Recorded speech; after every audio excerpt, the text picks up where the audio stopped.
शांति।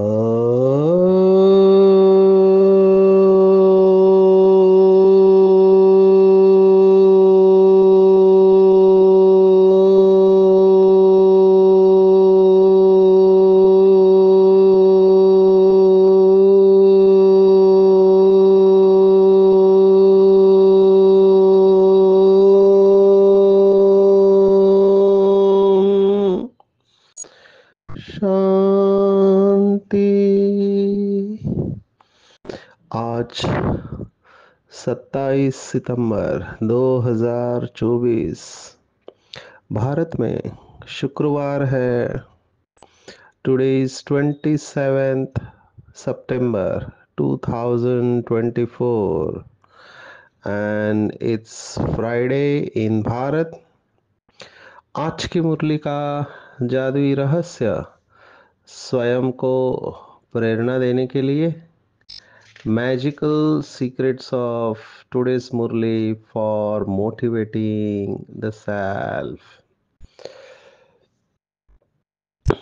आज की साकार मुरली में कल का ही टोन बाबा जो कल कहा था कि स्नेह में स्वयं को टर्न करना है, यही बाप दादा की पालना का रिटर्न। ये बाबा शब्दों के साथ खेल रहा है कि टर्न माना परिवर्तन करना, सो खुद को टर्न करना यही बाबा की पालना का रिटर्न है। आज उसी भाव से वरदान आया है कि अपनी कमजोरी को बाप के प्यार में न्योछावर कर देना यही प्यार का सबूत है। तो ये फिर से उसी भाव से आया हुआ है। वैसे आज की मुरली में टिकोम मुझे ऐसे लगता है मम्मा ने एक पाई भी खर्चा नहीं लगा और नंबर 1 राजयोगिन बन गई। मम्मा जैसा कोई भी नहीं निकली है, ऐसे आज बाबा ने कहा। तो ये बहुत सोचने जैसी बात है कि बाबा मम्मा को फुल मार्क्स दे रहे हैं कि मम्मा जैसे कोई भी निकली नहीं है, नंबर 1 राजयोगिन बन गई। तो इसके ऊपर हम चिंतन करेंगे कि मम्मा ने ऐसा क्या अटेंशन रखा जो स्वयं भगवान उसकी इतनी महिमा कर रहे हैं। और बिगर कौड़ी खर्च विश्व की मालिक बनना, ब्रह्मा बाबा ने तो अपने पूरे जीवन की कमाई लगाई दी थी, लेकिन मम्मा तो गरीब थी, लेकिन गरीब होने के बावजूद नंबर 1 गई। दुनिया का वैसे देखा जाए तो अनुभव ब्रह्मा बाप के पास था। मम्मा तो कुमारी थी, लेकिन कुमारी होने के बावजूद, दुनिया का अनुभव न होने के बावजूद, अपने श्रेष्ठ पुरुषार्थ के बल पर वो नंबर 1 गई। तो बाबा ने आज सर्टिफिकेट दिया है और इसी भाव से बाबा ने कहा है कि याद की मेहनत तुम सबको करनी है। बगैर मेहनत के कुछ नहीं होता है। कई बार बाबा के शब्द समझ में नहीं आते हैं, क्योंकि बाबा दोनों तरफ से कहता है। एक तरफ कहता है बच्चे मेहनत नहीं करो और आज कह रहा है कि तुमको सबको मेहनत करनी है। तो बाबा के भाव को समझना है, शब्द को नहीं पकड़ना है। एक तरफ कहता है कि मैं बच्चों को वेद शास्त्रों का सार समझाता हूँ, और आज की मुरली में कहा है कि वेद शास्त्रों में कोई सार ही नहीं है तो बाबा के भाव को समझना है, ना कि शब्द को पकड़ना है। तो बाबा यही चाहता है कि बुद्धि उसमें जाए नहीं। नहीं तो अगर आप शास्त्र पढ़ेंगे तो शास्त्रों का अपना नशा है थोड़ी बहुत किताब पढ़ने के बाद हर एक के बुद्धि में नशा चढ़ जाता है कि मैंने इतनी किताबें पढ़ी हुई है। कई लोग अपने बायोडाटा में भी ये लिखते हैं कि ये शास्त्रों के ज्ञाता है। बाबा ने देखो कितना सरल कर दिया। बाबा के कई बच्चे हैं जिन्होंने शास्त्र नहीं पढ़े। हमारे दादियों ने कोई शास्त्र नहीं पढ़े हैं, लेकिन दादी अब फिर भी नंबर 1 चली गई, क्योंकि बाबा की मुरली में सभी शास्त्रों का सार आ गया है। तो हमको क्या जरूरत है शास्त्र पढ़ने की। तो ये भाव समझना चाहिए। कभी बाबा कहता है न बिसरो न याद करो, माना एक तरफ कह रहा है कि भूलो भी नहीं और दूसरी तरफ कहता है याद नहीं करो। अभी ये बातें बाबा की कई बच्चों को समझ में नहीं आती है। तो हमको बहुत गहराई से, खास करके जो वरिष्ठ भाई बहनें हैं, उनको इसका अर्थ समझाना चाहिए। हालांकि रोज अगर आप मुरली सुनते हो, आजकल तो मैंने देखा है कि ऑनलाइन मुरली सुनते हैं। ये अच्छी बात है कि आपको लगन है कि जो वरिष्ठ आत्माएं हैं, जिन्होंने यज्ञ को देखा है बहुत सालों से, तो उनके अनुभव हमको सुनने को मिलते, ये अच्छी बात है। लेकिन साइमल्टेनियसली मैं ये चाहूँगा कि जिस सेंटर पर आप हैं वहाँ सेंटर पर जाना बहुत ज़रूरी है। अगर सभी, आप थोड़ा विजुअलाइज करो, सभी अगर ऐसा सोचने लगे कि हम घर पे ही ऑनलाइन मुरली सुनेंगे, तो सेंटर पर कौन जाएगा। ये वैसे ही हालत हो गई कि कोविड में जब स्कूल बंद थे तो बच्चों की ऑनलाइन पढ़ाई चालू हो गई। अब ये ऑनलाइन पढ़ाई का ऐसा असर हुआ कि बच्चों को स्कूल अच्छा नहीं लगने लगा। अभी वो सोच कहते हैं कि हम घर पे ही पढ़ाई करें, क्योंकि घर में कोई पूछने वाला होता नहीं है। वैसे जैसे स्ट्रिक्ट डिसिप्लिन स्कूल में होता है, अनुशासन, तो ऐसे ही अगर आप सोचो हर बाबा का बच्चा अगर ऑनलाइन मुरली घर पे सुन रहा है तो फिर सेंटर का क्या महत्व रह गया। संगठन में पुरुषार्थ का महत्व होता है। अभी ये हर एक का डिसीजन होगा। ऑनलाइन मुरली का अपना महत्व है और फिजिकली क्लास में बैठ के मुरली सुनने का अपना महत्व है। मैं मार्क्स फिजिकली ऑनलाइन सुनने को दूंगा। फिजिकली बैठ के आप अगर मुरली सुनते हैं क्लास में, उसका ज़्यादा इम्पोर्टेंस है। ऑनलाइन मुरली तो आप 24 घंटे में कभी भी सुन सकते हैं, लेकिन जो क्लास में जिस आप एरिया में रहते हैं वहाँ सेंटर पे संगठन में बैठ के मुरली सुनना, इसके मुझे ऐसे लगता है स्पेशल मार्क्स मिलते हैं। क्योंकि आप भले कितने भी अच्छे योगी हो, लेकिन आप संगठन में नहीं चलते हैं, आप इंडिपेंडेंट चल रहे हैं, तो फिर उसका क्या महत्व हुआ। माला कैसे बनेगी आप इंडिपेंडेंट चलेंगे तो। और अगर आप अच्छे योगी है तो आपको तो जरूर क्लास में होना चाहिए, क्योंकि आप अगर अच्छे योगी है तो आपके वाइब्रेशन से क्लास का वाइब्रेशन कितना एलिवेट हो सकता है। आपका प्रेजेंस से ही सबको प्रेरणा मिलती है। ये मैंने महसूस किया। मुझे याद आ रहा है कि जब बड़ी दादी मुरली सुनाती थी, हमने पांडव भवन में देखा कि ओम शांति भवन में मुरली सुनाती है, तो बाकी सभी दादियाँ, ये 96-7 की बात है, बाकी सभी दादियाँ नोटबुक पेन लेके दादी के सामने बैठ के मुरली सुन रही है। अभी इनको कोई जरूरत नहीं मुरली सुनने की, क्योंकि इन्होंने साकार में बाबा से मुरली सुनी है। और 7 साल की जो साकार मुरलियाँ अभी अवेलेबल है वो हर साथ में रिपीट होती है। तो 69 के बाद कितने सारे साइकिल्स रिपीट हो गए होंगे, तो इनकी तो मुरलियाँ सब बायाट हो गई है। फिर भी माना आप 70 से 96 का मैं बात कह रहा हूँ, तो 80 90 90 25 साल में अगर आप देखो तो कितने बार ये मुरलियाँ रिवाइज हो गई। फिर भी नोटबुक पेन लेके दादी का मुरली क्लास में बैठना, ये क्या बता रहा है कि ब्रह्मा बाप ने इनके अंदर अच्छे गॉडली स्टूडेंट बनने के लक्ष्य डाले हुए हैं। ये गॉडली स्टूडेंट का लक्षण है नोटबुक और पेन लेके क्लास में बैठना। अभी समझो किसी को लिखना नहीं आता है तो हम समझ सकते हैं, वो भी आके क्लास में बैठ के मुरली सुनते हैं। तो आप इसका अनुभव करना, क्योंकि मैं ये देखता हूँ। अभी मैं चंडीगढ़ में देखा, सुबह के क्लास में कितने भाई बहने आके बहुत अच्छी तरह से योग में बैठे हैं, मुझे बहुत अच्छा लगा। बहुत सेंटर पर मुरली आपको आश्चर्य लगेगा 5:30 6 बजे मुरली सुन चलती है।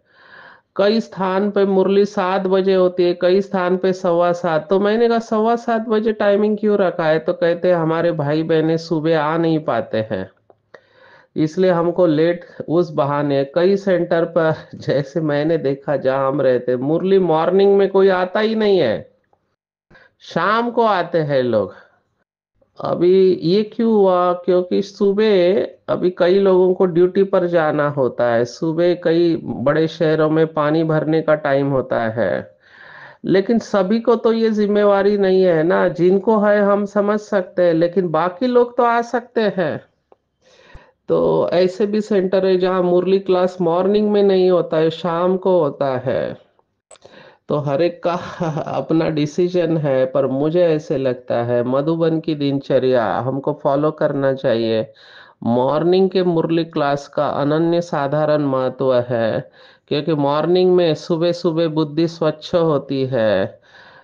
तो इतना समय मैं क्यों दे रहा हूँ इस बात को, क्योंकि बाबा ने ये दादियों को इसमें तैयार किया, और हमको इन बड़े आत्माओं को, जो निमित्त आत्माएं हैं, इनको फॉलो करना चाहिए। ये डिसिप्लिन जो है ब्रह्मा कुमारी का दिनचर्या, ये दिनचर्या ऐसी बनी हुई है, ये योगियों की दिनचर्या है। अगर आप इस दिनचर्या को फॉलो करते हैं तो उसका आउटकम है फरिश्ता बन के आप बाहर निकलोगे, माना अमृत वेला, उसके बाद योग, उसके बाद मुरली क्लास, उसके बाद दिनचर्या जो दी गई है कर्म योग की, और सोमान का अभ्यास, शाम का योग, ट्रैफिक कंट्रोल, रात को सोने से पहले योग, ये अगर कोई फॉलो करता है तो मुझे नहीं लगता है कि उसको कोई तकलीफ होगी, या उसके सामने कोई पेपर्स आए, अगर आए भी तो उसमें फ्लाइंग का मार्क से पास हो जाएगा। तो ये है आज की मुरली की याद में मेहनत करनी है। कई लोग ना याद में मेहनत नहीं करते और कहते कि हमारे संस्कार नहीं बदलेंगे। अरे कैसे बदलेंगे संस्कार? माया के संस्कार है, कलयुग का अंतिम समय है। अगर आप मेहनत नहीं करेंगे तो माया कच्चा चबा जाएगी। आप कितने भी बड़े ज्ञानी हो, कितने किताबें पढ़े, कितने भी सेवा कर रहे हैं, बाबा समय समय पर हमको इशारा दे रहा है कि बच्चे, अगर आपने अगर आपने मेहनत नहीं किया तो शिव भगवान वाच है कि माया आपको कच्चा छबा जाएगी, क्योंकि माया का ऐसा वार होगा कि पता भी नहीं चलेगा। इसलिए ये जो याद की मेहनत बाबा कह रहा है, ये हमको करना पड़ेगा। स्पेशली वो आत्माएं जो माला में आना चाहते हैं या ऊंच पद चाहते हैं, उनको तो डेफिनेटली मेहनत करना पड़ेगा, और तभी हम सभी पापों से मुक्त हो सकते, otherwise it is not possible. और यही भगवत गीता है, और कुछ नहीं है। भगवत गीता में परमात्मा के महावाक्य है कि अहम त्वा सर्व पापेभ्यो मोक्षयिष्यामि मा शुचः। ये दोनों बातें आज की मुरली में है, पापों से मुक्त कर दूंगा और मोक्ष की बात भी आई हुई है। अभी जिसने ये शास्त्र पढ़े हैं उनको तुरंत पता चलेगा कि बाबा भगवत गीता का सार बता रहा है। एक श्लोक की भगवत गीता कहते हैं कि आप 700 श्लोक याद नहीं कर सकते, एक श्लोक को याद करो। जब भगवत गीता का पठन करते हैं तो ये श्लोक 3 बार सुनाया जाता है। सर्वधर्मान परित्यज मामेकम शरणम व्रज, अहम त्वा सर्व पापेभ्य। तो ये आज की मुरली है पूरी। बाबा ने सतयुग के साथ भी इसको कनेक्ट किया है, जोड़ा हुआ है। बाबा ने क्या कहा कि सतयुग में साला, चाचा, मामा आदि बहुत संबंध नहीं होते, संबंध बहुत हल्के होते। This is very logical. लोक संख्या कम है कंपैरेटिवली, जैसे आज कलयुग में है, तो केवल भाई बहन भाई बहन, माता पिता, बड़े, ये संबंध, इधर के चाचा, अंग्रेजी में कहते हैं maternal uncle and paternal uncle, माँ की माना माँ की तरफ के और पिताजी के तरफ के। अभी हर एक भाषा में इसके अलग अलग नाम होंगे, कोई फूफा फूफी कहता है, काका काकी कहता है, चाचा चाची कहता है, मामा मामी, ये कितने संबंध है। बाबा ने कहा वहां पे ये सब नहीं होगा, संबंध बड़े हल्के होंगे। और यही संबंध है जहाँ पे मनुष्य की बुद्धि जाती है। कल की एक बात बताना रह गई थी कि मित्र संबंधी जब आप बीमार पड़ते हैं, मुझे गुलजार दादी की याद आ रही है कि उस आत्मा ने कितनी कड़ी साधना की होगी, बहुत कम उम्र में बाबा के पास आए। तो गुलजार दादी जब छोटी थी तब रिश्तेदार आते थे, तो उन्होंने सुनाया कि वो रिश्तेदारों से मिलने को भी नहीं जाते थे। आप सोचो कितना वैराग्य की स्टेज होगी। तो दादी को पूछा जाता था कि तुम्हारे रिश्तेदार आए तो मिलने क्यों नहीं जाती हो? तो दादी का जवाब होता था कि एक बार पुरानी दुनिया पर थूक दिया तो फिर चाटने को क्यों जाने का। आप सोचो कितना कड़ा अटेंशन रहा होगा। ये है सचमुच के बेहद के वैरागी, ये हमने क्लासेस में सुना है। इतनी तपस्या चाहिए। और आज हम देखते हैं कई ऐसे बाबा के बच्चे हैं जिन्होंने जीवन दिया है, लेकिन वो अपने लौकिक रिश्तेदारों से मिल रहे, बात कर रहे हैं, उनके पास जा रहे आ रहे, माना अभी तक बुद्धि उनमें फंसी हुई है। नहीं तो लौकिक का सभी भूल जाना चाहिए।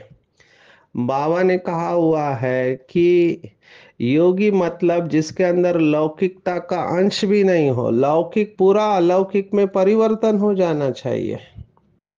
यही योग की पराकाष्ठा है। आपको लौकिक कुछ दिखाई ना दे। आज बाबा ने देखो कितनी बड़ी बात की हुई है। क्या कहा बाबा ने। बाबा के एक एक शब्द बहुत गहराई से हमको समझना चाहिए। कौन सी बात। मुझे मम्मा की बात बहुत मोटिवेट करती है। एक कुमारी जिसे दुनिया का कोई अनुभव नहीं है, हालांकि बहुत जन्मों में वो श्रेष्ठ आत्मा रही है और उसकी पवित्रता की वजह से अंतिम जन्म में भी पवित्र है, लेकिन लौकिक दुनिया का कोई अनुभव नहीं है। केवल बाबा को देखा और स्मृति जागृत हो गई और उन्होंने ऐसा श्रेष्ठ पुरुषार्थ किया और कोई खर्चा नहीं किया। ये खर्चा नहीं करना ये भी बहुत इंपॉर्टेंट बात है। लोग पढ़ाई करने के लिए विदेश में जाते हैं, कई लोग एमबीए करते विदेश में जाके डिग्री लेते, वहाँ की मास्टर्स डिग्री लेते हैं। तो बाबा कह रहा है उस पढ़ाई में कितना खर्चा होता है। यहाँ तो मम्मा ने एक पाई भी खर्चा नहीं किया और नंबर वन राजयोगिन बन गई और मम्मा जैसे कोई कोई भी नहीं निकली है। बाबा ने रिजल्ट बताया है, ये उस समय की बात है। तो हम भले अपने को राजयोगी या राजयोगिन ऐसा टाइटल देते हैं, लेकिन राजयोगी ये बहुत बड़ा टाइटल है। ये टाइटल बाबा ने मम्मा को दिया है। हम चेक करना चाहिए कि क्या मैं सचमुच में राजयोगी हूँ।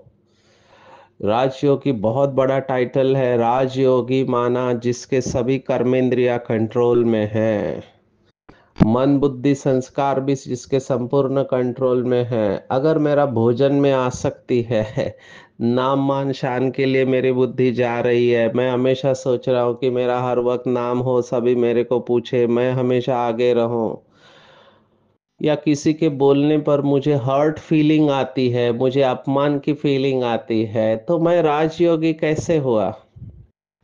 राजयोगी तो मम्मा जैसा ही बनेगा। तो मम्मा की विशेषताओं को आज विशेष याद करना है कि मम्मा ने ऐसा क्या पुरुषार्थ किया। तो हमने सुना है मम्मा 2 बजे उठ के याद करते थे और बहुत तीव्र पुरुषार्थ थी। अभी कुछ दिन पहले मुरली में आया था कि मम्मा गंभीरता की मूर्त थी। दादियाँ सुनाती थी, मैंने सुना है मनोहर दादी जब अनुभव सुनाती थी तो बाबा में इतना आकर्षण था, जहां जब भी बाबा आते थे तो सभी दादियाँ भागते हुए बाबा के पास जाती थी, लेकिन मम्मा नहीं जाती थी। मम्मा अपने स्थान पर खड़ी रहती थी और फिर बाबा कहता था देखो मम्मा कितनी गंभीर है। तो दादियाँ सोचती थी हम तो बाबा के पास भाग के आ गए, लेकिन मम्मा अपने स्वमान में स्थित होती थी। तो ये है गंभीरता की मूरत देवी, जिसने बिना किसी खर्चे के विश्व की महारानी श्री लक्ष्मी बन गई। आप सोचो ज्ञान की देवी सरस्वती श्री लक्ष्मी बनना, जो सबको धन बांटती है, जिसके बाद कुछ धन नहीं था, स्थूल में धन नहीं था, लेकिन वो धन की देवी लक्ष्मी बन गई कि पूरी दुनिया उससे धन मांग रही है। तो कितना श्रेष्ठ पुरुषार्थ मम्मा ने किया होगा। अपने पास धन नहीं है, लेकिन दूसरों का धन यज्ञ में सफल किया और ज्ञान धन में तो वो नंबर वन गई गई। आप मम्मा की मुरली जो है वो आप पढ़ो तो आपको स्पष्ट क्लैरिटी मिलेगी कि मुरली को कैसे समझना है, उसके गहराई में कैसे जाना है। आज तक पूरे यज्ञ में ऐसी कोई आत्मा नहीं बनी है, न हो सकती है ऐसे मुझे लगता है, जिसमें मम्मा जैसी क्लैरिटी हो। क्योंकि स्पिरिचुअलिटी को गहराई में जाके समझाना और उसके साथ पावर हो, अभी हो सकता है कि कई लोग अच्छा साइकोलॉजी बताते हैं, मनोविज्ञान की बातें बताते हैं, लेकिन उनमें योग की ताकत नहीं है। वो ज्ञान की गहराई में लेके जाएंगे, लेकिन योग की ताकत नहीं है उनके अंदर। तो मम्मा के अंदर ये दोनों विशेषता थी। तो हमको भी ऐसे मेहनत करना चाहिए जैसे मम्मा ने मेहनत किया। आज की मुरली में और एक इम्पोर्टेंट पॉइंट आई है। बाबा देखो कैसे हमारे चित्रों को करेक्ट करते हैं। बाबा ने कहा कि जो ये आप लिखते हो प्रजापिता ब्रह्मा कुमारी ईश्वरीय विश्वविद्यालय है, तो ब्रैकेट में ये लिखना चाहिए सर्वोत्तम तीर्थ स्थान। मैंने तो ये आज तक कहीं पे देखा नहीं है। केवल शांति स्तंभ के ऊपर लिखा हुआ है कि आबू सर्वोत्तम तीर्थ स्थान है। अब ये लिखने के लिए भी नशा चाहिए, जैसे बाबा ने कुछ दिन पहले मुरली में कहा था कि लिखो बाहर, बोर्ड लिखो पांडव भवन के बाहर कि ये चैतन्य देलवाड़ा मंदिर है। अभी ये भी लिखने के लिए अंदर उतनी नशा चाहिए, अथॉरिटी चाहिए। बाबा को ये था। हमको प्रजापिता ब्रह्मा कुमारी ब्रैकेट में लिखना चाहिए सर्वोत्तम तीर्थ स्थान। तो आबू भूमि है सबका सदगति का स्थान, और यहाँ से सबकी सदगति होती है, क्योंकि यहाँ पर सदगति दाता बाप और आदम, आदम ये शब्द आज बाबा ने इस्तेमाल किया है। आदम, एडम और ब्रह्मा, ये तीन शब्द है। ब्रह्मा हिंदू लोग लिखते, आदम इस्लाम में लिखते हैं और एडम क्रिश्चियन लोग लिखते। आज बाबा ने आदम शब्द को इस्तेमाल किया है। आदम से आदमी शब्द आया है या आदमशुमारी, ये शब्द आदम से आया है। आदि में जो था, इसलिए आदि देव ये शब्द भी ब्रह्मा के लिए इस्तेमाल होता है।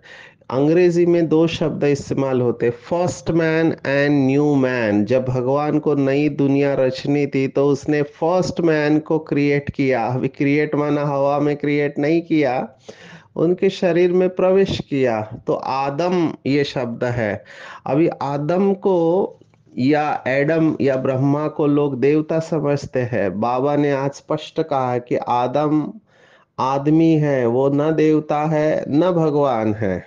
और भक्ति मार्ग में ब्रह्मा को भी भगवान कहा गया है, पर वो भगवान नहीं है। बाबा ने आज ये स्पष्ट कहा है। लेकिन बाबा की महिमा भी कम नहीं है ब्रह्मा बाबा की। उर्दू में ऐसे कहते हैं, हिंदी में कहावत है कि आदम को खुदा मत कहो, आदम खुदा नहीं है। लेकिन आदम जो है वो खुदा के नूर से जुदा भी नहीं है। ये बहुत इंपॉर्टेंट है। क्यों इंपॉर्टेंट है? तो बाबा ने आज अपना अनुभव सुनाया है। ये बहुत गुरु लोग ऐसे अपना अनुभव सुनाते हैं। बाबा ने कहा, मेरे बाजू में आकर शिव बाबा बैठते हैं। तुम बच्चे तो सम्मुख सुनते हो, जो बाबा से डायरेक्ट मुरली सुनते हैं। बाबा ने कहा गर्म गर्म हलवा खाते हो, लेकिन सबसे जास्ती गर्म हलवा कौन खाते हैं? तो ब्रह्मा। क्यों? क्योंकि यह तो बिल्कुल उनके बाजू में बैठे हैं, झट सुनते हैं और धारण करते हैं और फिर यही ऊंच पद पाते हैं। तो सबसे नजदीक शिव बाबा के ब्रह्मा की आत्मा है, क्योंकि ब्रह्मा के तन में ही है। सूक्ष्म वतन में या वैकुंठ में भी इनका ही साक्षात्कार करते हैं। यहाँ भी उनको ही देखते इन आंखों से।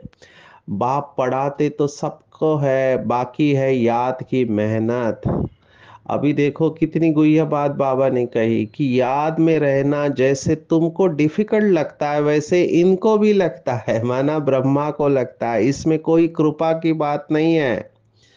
बाप कहते हैं हमने लोन लिया है, उनका हिसाब किताब दे देंगे, बाकी याद का पुरुषार्थ तो इनको भी करना है।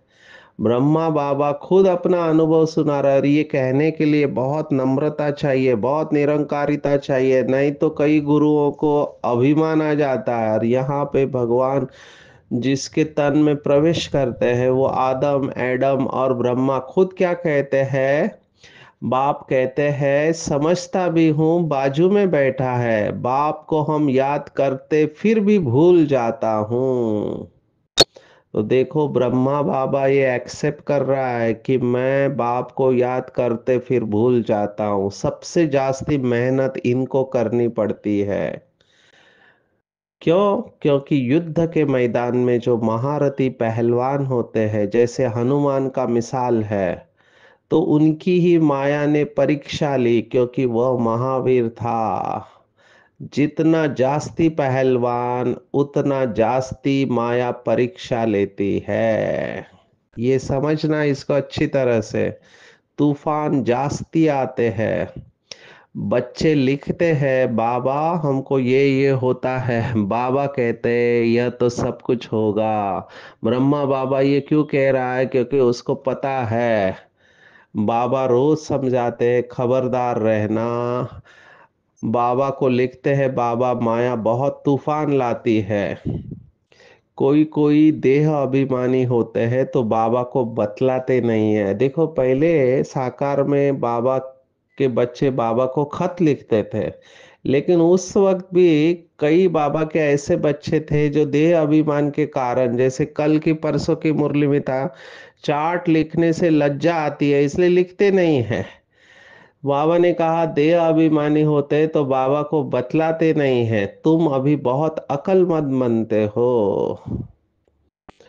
तो ये हमारे सबके लिए इशारा है कि ब्रह्मा बाबा भी ऐसे ही नंबर वन नहीं गया, जबकि उसके पास सबसे जास्ती माया आए थे। आप सोचो ब्रह्मा विकार में गया, अंतिम जन्म में ये श्री कृष्ण की आत्मा है, कितना दुख हुआ रहेगा जब इस आत्मा को पता चला मैं इतनी महान आत्मा थी और अंतिम जन्म में क्या हो गई, गृहस्थी बन गए। तो कितना मेहनत है गृहस्थी वालों को, क्योंकि इतने 60 वर्षों में क्या क्या नहीं किया, क्या क्या नहीं देखा, वो सब फाइल खुलेगी। तो बाबा ने इस स्टेज से जा चुके हैं। बाबा ने तो एक मुरली में कहा मेरे पास इतनी माया आती है तो बच्चों के पास कितनी माया आती होगी। आज बाबा ने कहा बुरे ते बुरा कर्म है विकार में जाना। सतयुग है वंडर ऑफ द वर्ल्ड, बाकी सब है द्वापर युग से माया के वंडर्स है। तो चेक करना चाहिए, कहीं मैं हिम्मत तो नहीं हारती हूँ, कहीं मैं अलबेली तो नहीं बनती हूँ, क्या मेरी बुद्धि किसी के नाम रूप में फंसती तो नहीं है। आत्मा आत्मा भाई भाई अभ्यास करना है। विशेष आज बाबा ने अटेंशन खिंचवाया कि अंग से अंग नहीं लगना चाहिए। ये भी बहुत इंपॉर्टेंट है, क्योंकि हर एक की अवस्था अलग होती है। किसी के बॉडी को टच करना भी बाबा ने कहा योग में टच करके नहीं बैठना चाहिए, क्योंकि अगर आपकी अवस्था अच्छी नहीं है तो आपके ऊपर इफेक्ट आएगा। पुण्य आत्मा बनने के लिए मेहनत करना पड़ेगा।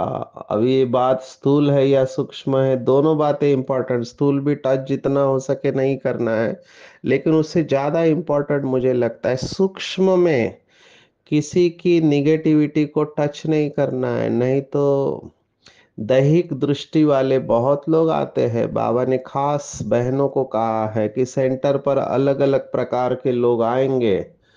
दुनिया में भी ऐसे बहुत है, उनका कोई दोष नहीं, क्योंकि दुनिया ही विकारी है। तो बॉडी कॉन्शियस वाले लोग ही रहेंगे जो केवल शरीर को देखते रहेंगे। हमको बहुत शक्तिशाली अवस्था में रहना है, आत्मक दृष्टि को पक्का करना है, तभी योग अच्छा रहेगा। और विशेष बात बाबा ने कहा, मुझे एक आत्मा का याद आ रहा है, वरिष्ठ आत्मा मीटिंग में उनका क्लास रखा था एनुअल मीटिंग में, तो उन्होंने कहा गुस्से को जीतना मेरे लिए इतना इजी है। क्यों? क्योंकि बाबा ने कहा बच्चे गुस्सा नहीं करना चाहिए, बस खत्म। बाबा ने कहा तो अभी मुझे कुछ नहीं करना है। कैसे करूं क्या करूं ये प्रश्न नहीं आता है, क्योंकि बाबा से मैं प्यार करता हूं और प्यार में अपनी कमजोरी को कुर्बान कर सकता हूं। जिस भगवान को जन्म जन्मांतर याद किया और वो अभी आया है, तो मैं बहाने कैसे दे सकता हूँ? यही आज का वरदान है। बाबा ने आज स्पष्ट कहा कभी कभी अपने गुण और विशेषताओं का अभिमान बच्चों में आ जाता है। हर एक अपनी मूल कमजोरी व मूल संस्कार को जानता भी है। उस कमजोरी को बाप के प्यार में कुर्बान कर देना यही प्यार का सबूत है। तो आज दृढ़ संकल्प करेंगे, बाबा मेरे अंदर जो भी कमजोरी है आप जानते हैं, उसको बाबा को दे दो कि बाबा बस आपने कहा और मैंने किया। स्नेही व ज्ञानी तो आत्माओं का यही कर्तव्य है कि प्यार में व्यर्थ संकल्पों को भी न्यौछावर कर देती है, सदा सामान की सीट पर सीट रहकर सर्व को सम्मान देते हैं। ऐसे ही आत्मा को प्रकृति और मनुष्य आत्माएं भी सम्मान देती है। तो आज की पूरी मुरली में टेक होम, जैसे मम्मा ने बिगर कौड़ी खर्च किए नंबर वन लिया, ऐसे हमको भी करना है। याद की मेहनत करनी है, अपने को आत्मा समझ के बाप को याद करना, इसकी मेहनत करनी है। बगैर मेहनत के अनुभव नहीं होगा, पापों से मुक्त नहीं होंगे। लिखना है बोर्ड, मुझे पता नहीं कितने लोग लिखेंगे। ब्रह्मा कुमारी इसके सामने ब्रैकेट में लिखना है, सर्वोत्तम तीर्थ स्थान आबू है, क्योंकि यहाँ पे बाप और आदम के द्वारा सबकी गति सदगति होती है। वापिस जाना है, इसलिए नाम रूप में नहीं फंसना है। अलग अलग होकर बैठना, अंग से अंग नहीं लगना चाहिए। बाप के प्यार में अपनी कमजोरी को कुर्बान करना है। ज्ञानी तो आत्मा बनना है, समान में रह के सबको सम्मान देना है। अच्छा, ओम शांति।